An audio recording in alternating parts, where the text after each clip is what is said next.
Hey everyone, this is Greg with Spotted Tongue Woodworking, and today we'll be building a live edge waterfall table. The first thing we need to do is to lay out exactly where I want to cut this slab of wood. This slab of wood is pretty cool. The story is the tree was cut down on their property and they had the tree milled into these live edge slabs, and they have been drying in their basement for several years now. The rule of thumb for air drying lumber is roughly 1 inch per year, so 1 year of dry time per inch of thickness. This slab was actually less than an inch thick, so I had no hesitation about it being dry enough to work with. The track saw has quickly become one of my go-to tools in my shop. I'm able to make straight lines on odd pieces of wood, along with the dust collection has been a huge bonus working this winter in my shop. So pieces like this live edge that I would not be able to run through my table saw or even on the jointer to get a straight edge, I'm able to set up the track saw, make my line, cut along the line, have a straight edge, and then I'm also able to cut miters across this piece. Yeah, I've said this on Instagram and I haven't said as much here, but power tools are great. Power tools can only get you so far.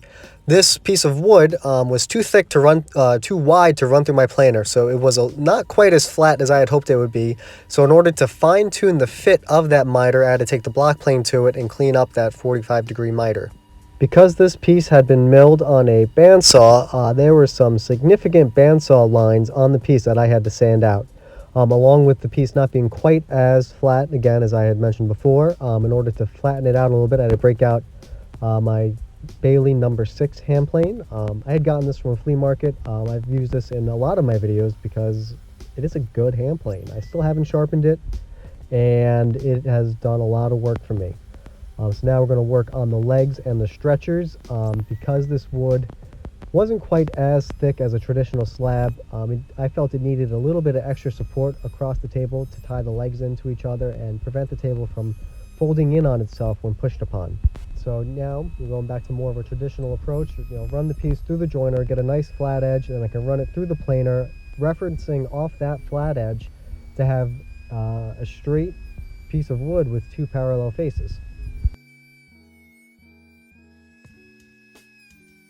Again, because most of this wood was milled to just about 3/4 of an inch, I'm going to need to laminate multiple pieces together to make up my leg blanks. Here I'm going to rip them down on my table saw, and then I'm going to take those pieces and glue them up to make my leg blanks. I'm not as worried about glue squeeze out as I typically would be because I will be running these pieces through my joiner and planer again to square everything up. Thinking about the miter on this waterfall edge and how I want to put it together is that I'm going to be using the biscuit joiner to line the edges up, make sure everything stays in place as I glue it, and so when I clamp it that the pieces don't slide. So like I had said, with these leg blanks, I wasn't too worried about glue squeeze out because again, I'm going to run 2 faces through the jointer to square them up and then use those 2 faces on the side and the face to then square up the other 2 edges in the planer.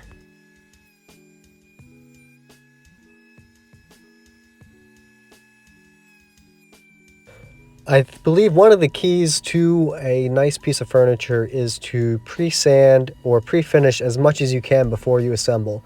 Obviously, if you're assembling with glue, you need to watch out for glue squeeze out if you have a pre-finished piece, because you may or may not be able to get rid of that glue and refinish the piece.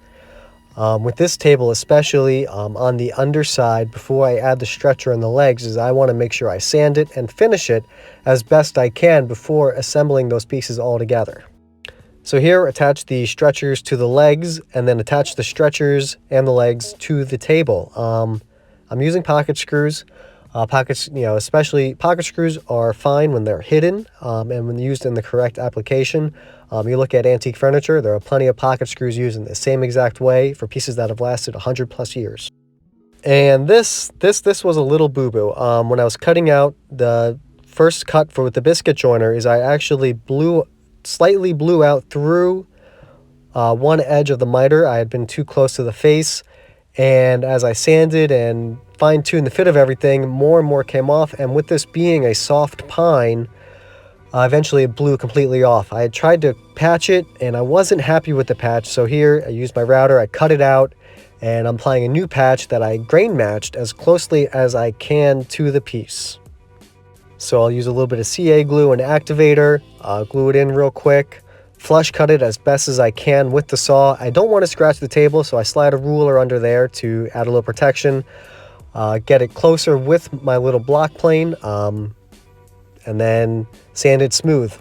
And this really works because the base is an oil finish, and with oil finishes, the wood will only absorb so much oil. So you can soak the wood will absorb the oil, and you can repair one spot, sand it to the same finish, and then you can apply the oil again, and the oil will absorb in the spot that doesn't have the oil in it anymore, and it won't overbuild on the other sides. You can't do this with, a popular finish such as polyurethane or epoxy.